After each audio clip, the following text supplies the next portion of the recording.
cow, and that belt will that belt will try to understand and analyze the uh, animal or your pet, and based on some behavior of that pet, it will generate an alert and send it to the owner of pet. Like if say you have a good dog at your home, you put a that IoT belt on his neck, and now if he lost somewhere, so like those pets generate some particular events. So like they might be look here and there, they might be run from here and there, and based on that pattern, that smart belt will generate an alert and send it sends to the platform, and based on the alert, platform will send you an SMS that your pet is lost and his location is this. Or let's say you are working a 9 to 5 in office, and suddenly your pets develop a temperature. So if the particular threshold is hit, that IoT belt will send you an alert that your pet is having fever. So kind of stuff. So uh, we can track our cattle with this, like locations and all. So everything. So we can take with the power of IoT, we can take covers of everything, right? Now, as I told you, we can implement a smart building. So here is a small example of how smart building can be implemented.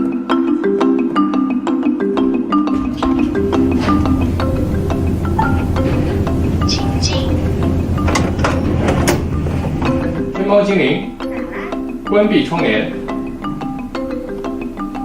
正在关闭窗帘。天猫精灵，打开电视。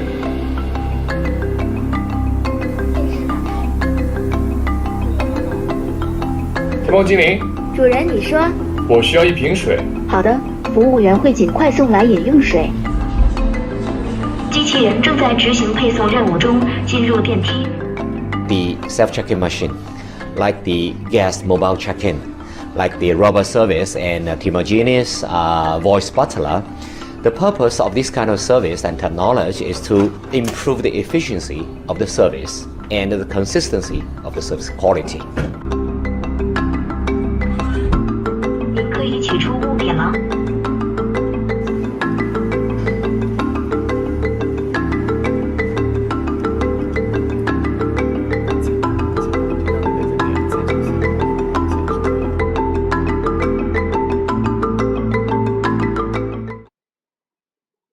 Surely you like to go there and check in to see how they have implemented such a smart stuff, right? And now, as I told you, that smart government, how can it be a smart government? Means how can IoT will be utilized as a from the government perspective? So there is a thing that your tube light or your street light may costing you around $5 per month. So that is $60 per month. You have hundreds of tube light inside the city, right? So approximately a $600 per month for 100 lights, right? As they are running 24 hours, that's why they cost you a lot. Now the company called Quicktel have developed one small NB IoT, narrowband IoT module. They called it they named that model as a BC95G or BG95G or something. They implemented that module in a tube light, street light. So what happened if when the vehicle will come, then only the light will get start, and when the vehicle is passed, when no one is there, the light will get turned on. Here is a small brief of it. As you can see, no one is there, all lights are off.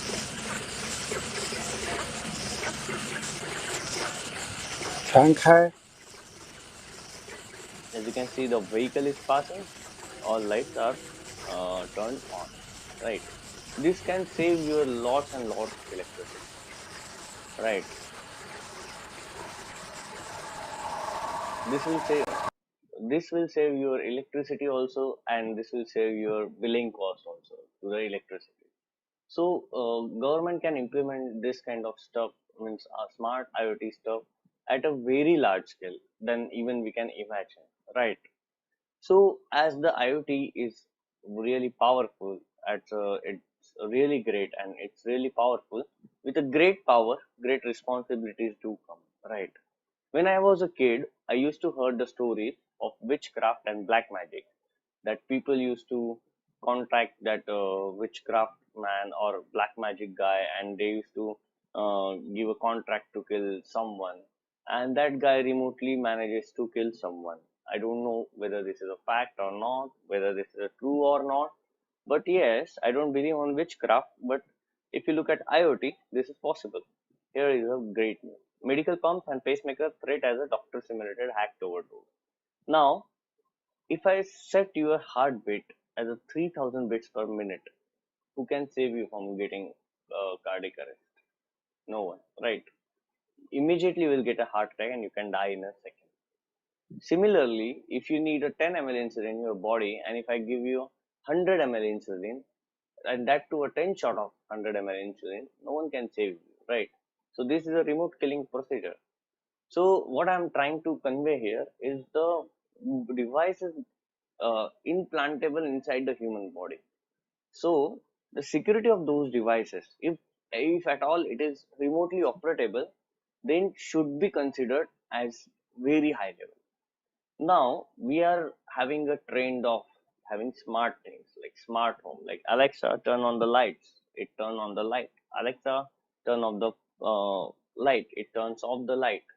We are having a spy robot at home to take care of our loved ones. Like if you're working and nobody stays at home to take care of your kid, you brought one smart robot. That robot is taking care. That robot is helping you for spying across the home. Now, hacker utilize the same robot to spy you. Here is a news. Hacker breaks into a smart home, play inappropriate music, and communicate with resident via camera. So for our generation, it is okay. Like we are familiar with this thing. But for kids, it's super risky. For grandparents, it is again super risky. They might get scared if someone is sitting at you on chair and somebody shouts, "Hey, wake up from the chair or get up from the chair." They might get scary that who is spying us, right? It's a really and critical aspect to compromise a smart home and enter inside the home. This one is a industry level IoT attack. It calls OMG. Mirai botnet turns IoT device into a proxy server. So Mirai is one of the biggest attack happens in IoT industry, and if you have not gone through it, you must go through it. I feel always like somebody is listening. So same thing. Again, you buy a surveillance system, that surveillance system turns into a spy system. Why? Because lack of security testing. I believe like a product review, there should be a security review of the product also. Like how this product is secure. Is it easy? Is it good that I should take this to the home? No comments here. Ex Amazon employee says he turned off the Alexa in his private moment. Maybe spy again.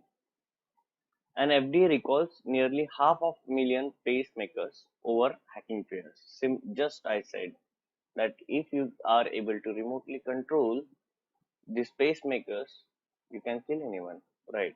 This is most critical aspect. So my case study for this is not that which is a life risk related or something. This is about this decent looking IP phone. So the topic is, can this decent looking IP phone turns into a botnet? So what do you think, guys? Can we do it? Those who attended the brief, they might know. And why IP phone? Why I choose a target as IP phone? Because every company have IP phone. Every corporate employee have access to their IP phone. So the IP phone is planted in such a way that ISP's internet coming to the IP phone. Then IP phones, there is one LAN cable. It is connected to your PC, and that will give network to your PC, LAN network. Most of the time, LAN network and IoT network are same. That means you can access your IP phone from your LAN network, right? Now, First thing, we ensure that we have access to the IP phone using LAN network, right? Now, remaining story, we are our training is based on it. Okay. Now, let's assume that a large company, large corporate, having 40,000 to 50,000 IP phones easily, right? In my company itself, there are 40,000 plus IP phones. Generally, these guys purchased IP phone from one vendor.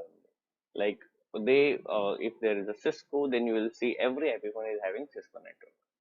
I don't know the reason, but to maintain the network or to maintain the to design the network, it will be a useful, right? So now, uh, one company is having 50,000 IP phone, assuming that the second company also, let's say a second large corporate is also having a 50,000 IP phone. So if you manages to hack one IP phone remotely, then you can turn those 1 lakh IP phone as your bots. Isn't it a critical? And in city like a Mumbai, I believe you find at least 1 crore IP phone of unique brand, of same brand, at least 1 crore. As Mumbai is a corporate hub, or any in corporate hub, you will find 1 lakh IP phone, 1 crore IP phone, right? And let's assume that 5 major cities of India like Hyderabad, Delhi, Bangalore, Chennai, and Mumbai. This and Pune also. The 6 cities having 6 crore unique IP phone. Let's a wild guess. Now let's assume if this 6 major cities IP phone of these 6 major cities get compromised with your sophisticated attack against targeted IP phone. What do you think? If you instruct those bots to fire 10 curl requests each to any big server, any big service provider company from Amazon, Flipkart, Google, or Facebook, you think 6 crore into 10 requests per second, that is 60 crore requests per second. You think how long these servers can hold the capacity? And the also major aspect is it is coming from random sources. So like it's not that block one IP and you will end up. You have to block from 6 crore IP phones. Let's have a wild guess. At least you have a 60 lakhs ISPs or 60 lakh IP address from where the request is coming, right? So you have to block those all 60 lakhs IP, right? And it's a legitimate HTTP request. So one cannot just block a protocol. So this is a case study. So now we will see how can we achieve it. But before we start, we need to set up our machine. So how can we set up our machine? Means what are the minimum requirement to get started with the IoT? We need the first important thing is a good operating system. And I believe Linux is the best operating system for pen testing IoT device. Why? Number one, it have a seamless integration with QEMU, and with QEMU you can emulate any binary like MIPS binary you can emulate, ARM binary you can emulate. So if you want to test this, you need a simulator, right? You can't buy all the devices. Like you may have access to the 50 firmwares, but you may not have access to the 50 devices. So in that case, you have to emulate the firmware. So Linux have a smooth access. Secondly, Linux provide the lowest level access to the operating system. So if it's not a if you connected a device to Windows, it which is not in of which the drivers is not listed, Windows will say unknown device, and that device will remain unknown till the time you find a correct driver. But in case of Linux, when you connect any kind of device, any unknown device, Linux will at least give you something, like something as in maybe a vendor ID, maybe a manufacturer, maybe a device type. You will get something, and accordingly you can find your way for further testing. And also Linux have a huge community support. So let's say you buy some nasty product which is not listed somewhere. You just connect it to Debian, full-fledged Debian. You may end up getting somewhere. There are drivers, software to operate. So massive community support is having to the Linux, and also the only operating system where you will find, which you can find everywhere, from routers to a POS machine. Most of these devices are Linux devices and some RTOS devices. So understanding a Linux is too much important to understand IoT devices, or at least you need a knowledge of file system. If you have a knowledge of file system, then Linux file system, then it makes easier to understand the IoT devices. Now, JTagulator, the de facto standard for factory purpose, factory testing. When you have to do a QA of device, they will do it using JTAG, RxTX, JTAG, and test clock machine. With that, they will do it. Most of the device, some of the device don't have any interface to interact with. There is no USB port, there is no LAN port, there is no WAN port, there is no GPIO pins, or there is no UART pins. But on most of the device, you will find JTAG port, because it's a de facto standard for factory testing. And to perform a complete test of device, whether the functionality of device is working or not, JTAG port is present. And in some cases, like where you don't have access to anything of device, it's a complete black box approach. You may end up with finding the pins with JTagulator and dumping the core data. Core data means dumping the firmware of device, and with firmware we can do lots of things which we are going to cover in next slides. And this is the API model. As I told you in previous slide, there is a cattle tracker are building. So what these devices do is like they host one server inside your cattle, which is having a wide range of, let's say, 10 to 50, 5 to 10 meters, and they put a sensor like a Bluetooth sensor or some other sensors, Zigbee or Z-Wave data, to test that the IoT brings you a wireless inside you. So most of the IoT devices are majorly focused on wireless stuff. So that devices are running on protocols called Zigbee or a Z-Wave, and to test those protocols, we need one tool that is called API Mote tool. With API Mote, you can perform a Zigbee packet replay attack, Zigbee packet injection attack, and many attacks are there which you can do with the API Mote. And lastly, we need a connectors. Yes, trust me, connectors are the life. Connectors are going to help you everywhere, wherever you're going to test the IoT device. So we need at least extra one WAN card, extra one LAN card, extra one Bluetooth adapter, and apart from this, we need a screwdriver set to open any device. Also, there is one smart device called Shkira. We need it to connect our GPIO pins, our UART pins, our JTAG pins. All this can get connected with the Shkira. So instead of purchasing multiple devices for multiple like UART to USB converter, then GPIO to USB converter, you can simply buy one Shkira, which will ease your all tasks.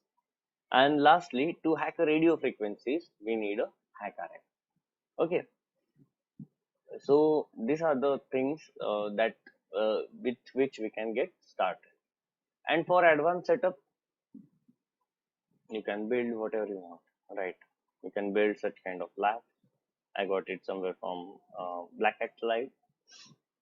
So the more devices will come, more things, like more chips you are going to build, and more connectors you are going to get, like from connecting device to a PCB, and that PCB will get your UART port, and that UART to USB connector. So this kind of connector you will need it till the means as per need. So as per need, you can build those stuff. So there is no restriction for making advanced lab. As the connector will keeps coming in, as the new devices will keeps coming in, you can start building your tools. Sometimes you one day you will become more successful that you will start building your own connector.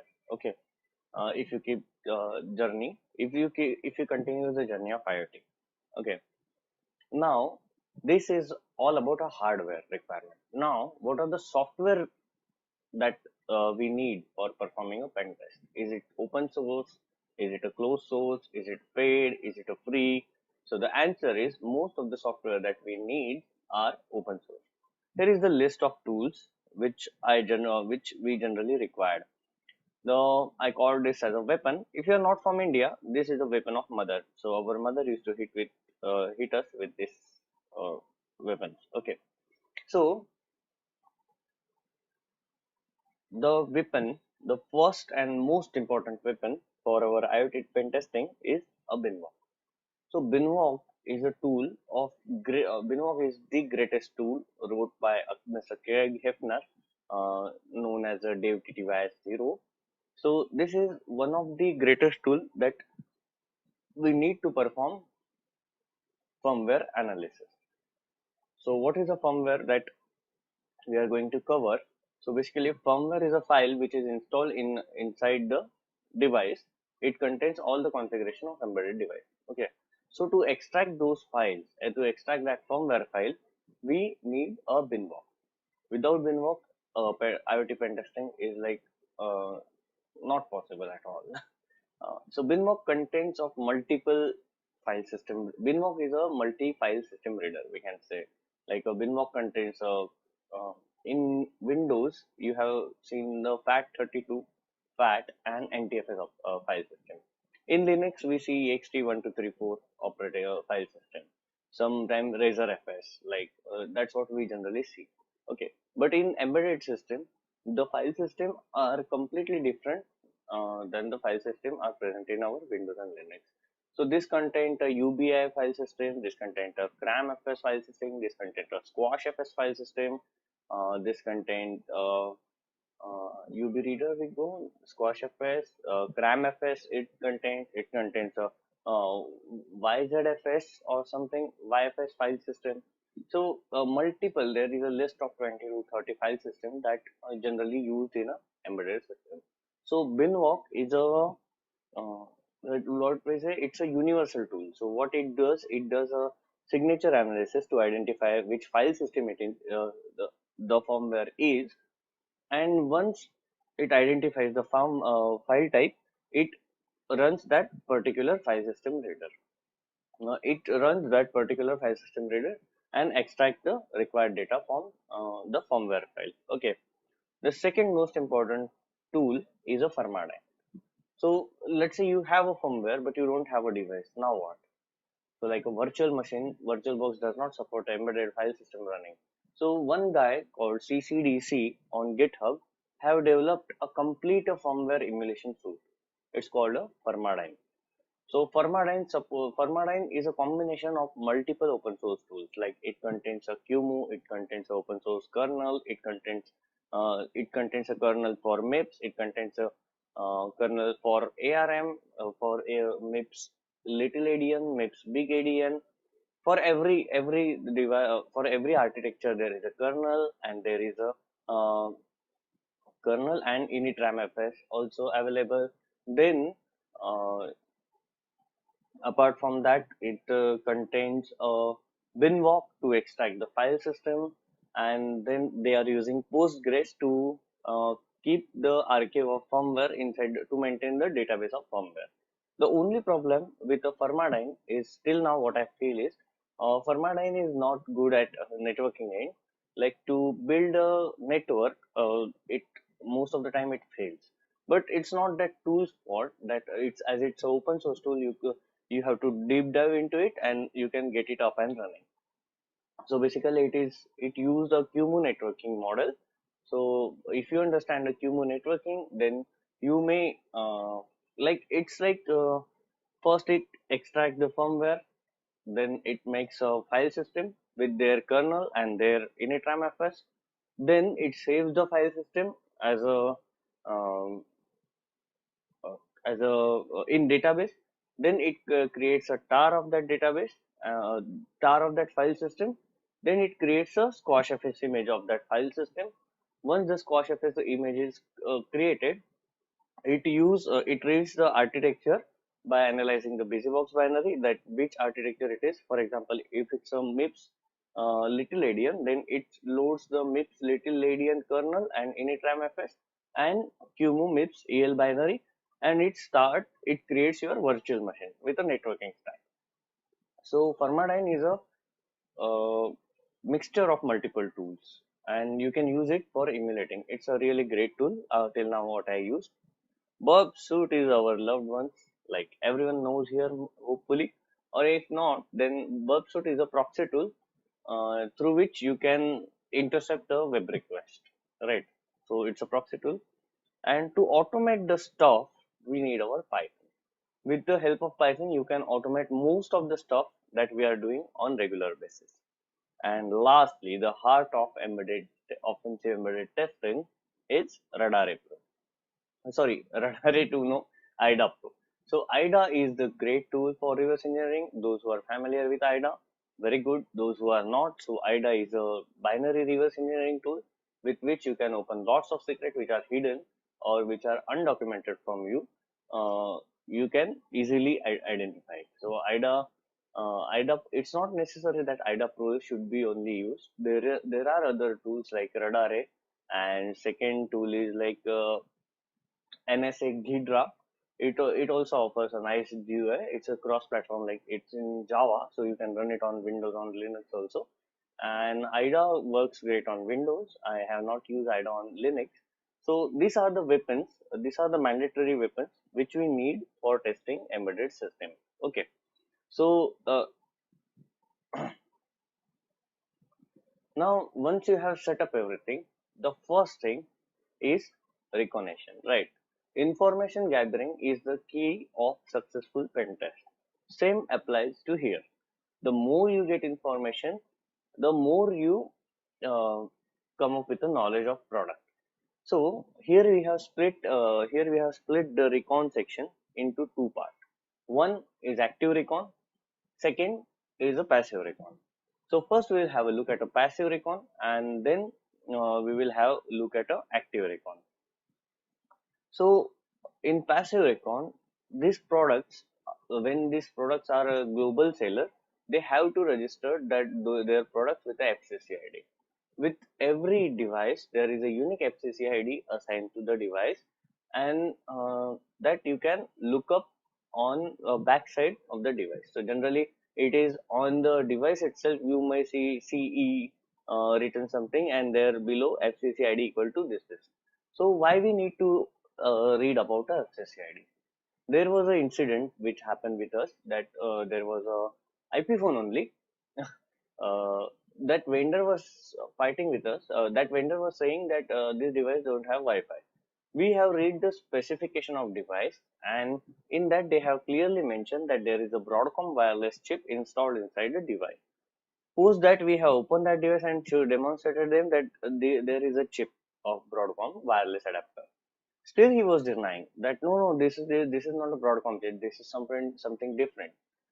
Then we customize their firmware, as we perform mostly a white box testing. So we customize their firmware, and once the we insert the module which loads the Wi-Fi driver, and we have installed the appropriate Wi-Fi driver for that device, and we get up running, and then then told that vendor that, see, your device have Wi-Fi, and finally he agrees and he lies for some reason, I don't know. So FCC ID is a document where you will find all the specification of the device. Okay. Second, first is FCC ID. Second, every IC details is available online. So you may buy one magnifying glass. I don't have right now with me, and you should open the device PCB and you should look for the ICs, that what ICs is installed. And about regarding that IC identifier, you can search online what this IC is. Then you can draw a PCB board and you try to connect the dots on PCB so that you get a better understanding of PCB of the device, right? So also with this you should ask more and more and more and more and more documentation. So like you should ask for the product data sheet, you should ask for the user manual, you should ask if they are maintaining a security document, you should ask for the algorithms that are used inside the inside the device. You should ask for the debugging document. You should ask for the troubleshooting document of the device. You should ask for the user manual we cover, right? Magic number generation algorithms which is used inside the device. So as much as the document, you should be never satisfied when you are asking for the document. You should always keep asking, like, give me more, give me more, give me more, give me more, give me more. So I'll tell you why we need why the documentation is important. So here is the thing. As you can see in this document, they have listed down the protocols. What are the protocols that are in use? Here you can see this device support SIP version 2. That means you can, if you are able to successfully MITM in between the communication of IP phone with the SIP server, and if you are MITM in between, and if you are able to identify the correct codec, then you might be able to listen a conversation happening over a IP phone. And similarly, this device doesn't support a SRTP. That means this device, as the protocol document said, that since this device support only RTP, that means you can also, if it's a RTP communication, you can do MITM and you can listen what switching is going on, right? So uh, this document suggests us that this supports only SNMP v2, right? It's not a vulnerability itself, but we come to know that we can interact with device using SNMP also. Also, you might seen this is for some of this, you guys might have seen this for first time. So this protocol is a TR069 protocol, which is used to reconfigure the device, which is used to configure the device. This is called a technical report 069. With this, with the ACS server is something new to you, might be.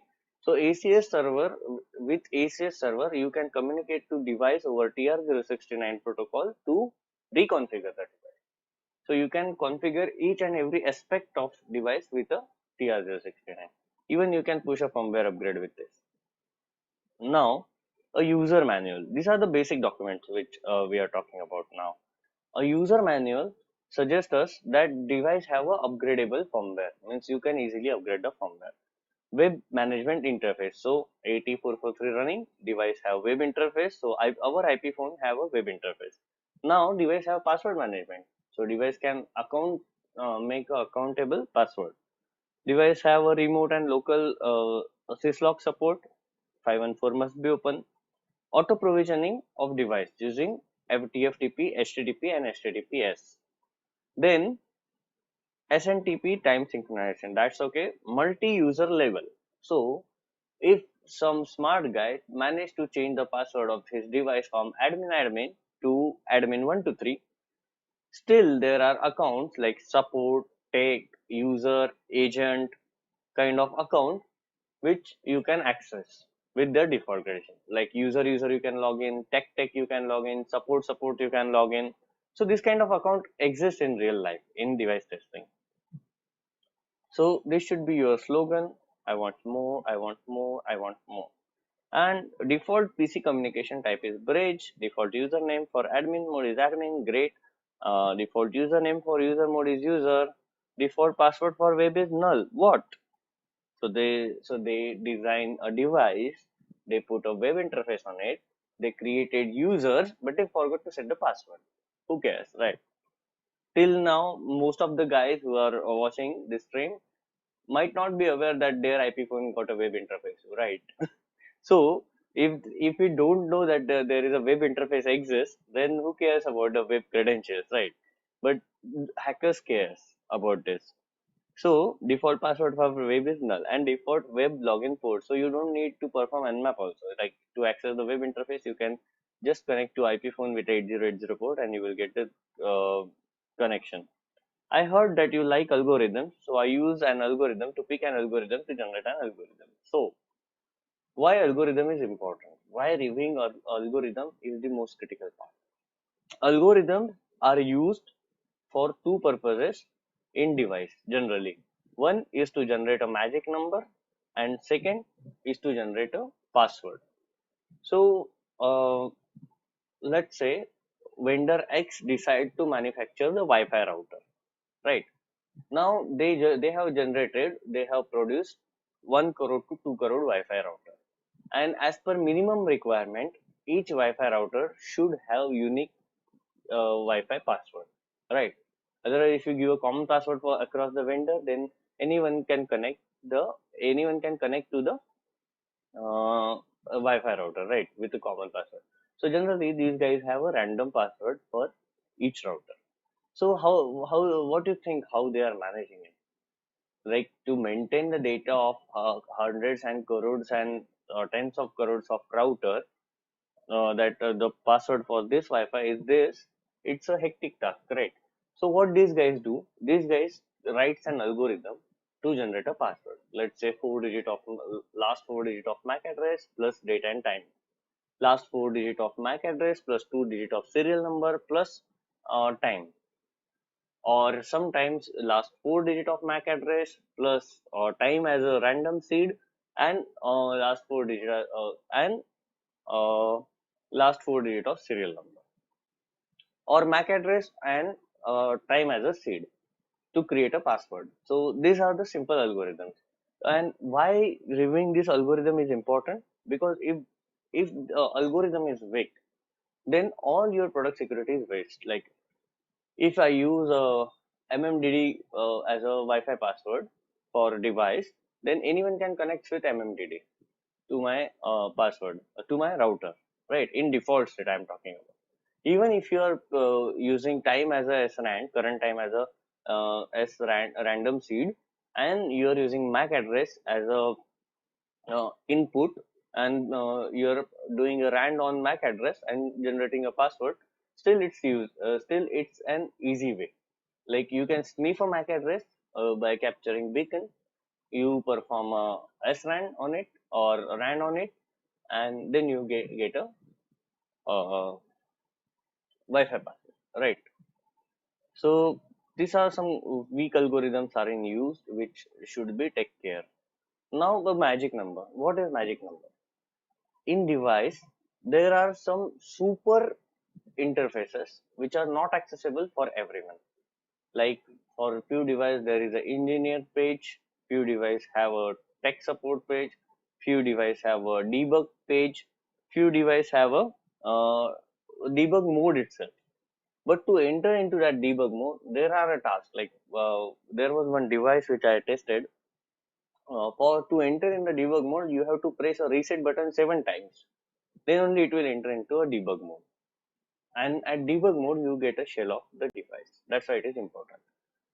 Some devices having a slash tech support page, tech support.html, slash superuser.html, slash some random name, like I don't even remember that name, .html.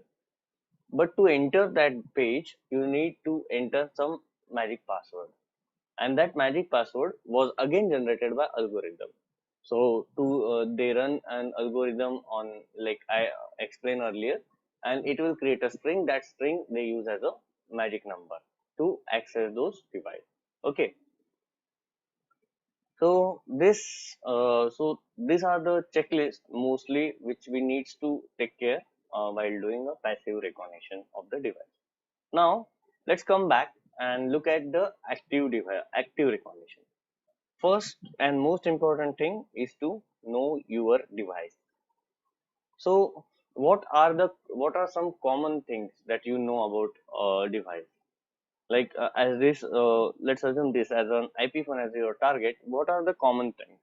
Like a classic and network connection is like it must have a LAN port, it might have a wireless, it might have a Bluetooth, it might be get managed with a TR69, it might have SNMP, it might have SSH, it might have a telnet, it might have a web interface. So these 8 techniques we can guess from this phone, that this phone may have these 8 techniques.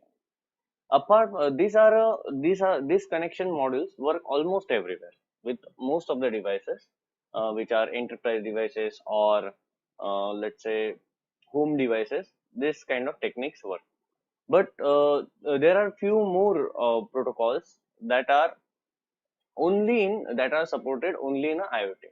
Like, have you heard about NIDD? The NB IoT devices works on NIDD. So it's impossible to track. It is impossible to capture the communication until unless you break a SS7. Second, ADB interface. Most of you might be knowing it, and that nowadays devices are coming with Android. So ADB is also a good entry point for us. Third, do you guys have a cable setup box, which we say a classic cable TV setup box? So if you have that setup box, you might want to take a look. There is a USB stick connected to it. So why that USB stick is there? Because USB stick is a way to interact with device. So once you plugged in that USB stick there, and with some specific files, it turns that device into a debug mode, or the purpose of that is to use that USB stick as a firmware upgrade.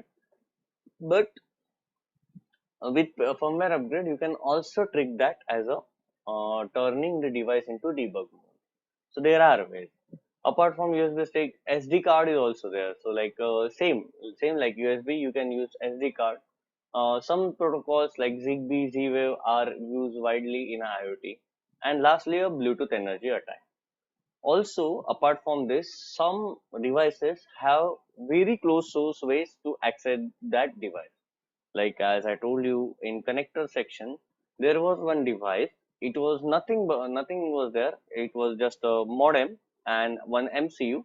That MCU was doing some operation based on the JTAG input. So not JTAG, GPIO pin. So once pin sends an input to MCU, MCU used to perform some operation and send data to the modem, and that modem was sending data to the platform, IoT platform. So to interact with that device, we finally give up and we ask vendor that, hey, can you tell us that how can you interact with device? So he told us that there is one chip. On that chip, you have to put that device, and then it connects. It creates a COM interface with a UART. So now UART to chip, USB to UART, UART to chip, and chip to that device. So there was a modem debug interface was there. Using that pins, you are able to reconfigure the modem and MCU. That was pure IoT device which we have tested last time, and so these are the specific things that we need to take care on the recon section. Now in active recon itself, you don't have to stop with the port scan only. Like in network pentest, we generally perform a subdomain enumeration and full port scan and directory brute forcing and file brute forcing kind of stuff. Here in Reconnaissance, there are a few other aspects that needs to be taken care. One, while understanding the device, we have to identify which architecture this device is using, whether it's a ARM, whether it's a MIPS EL, or MIPS Big ADN, or ARM, which version of ARM it is using. We can identify that with the version of BusyBox that device is using.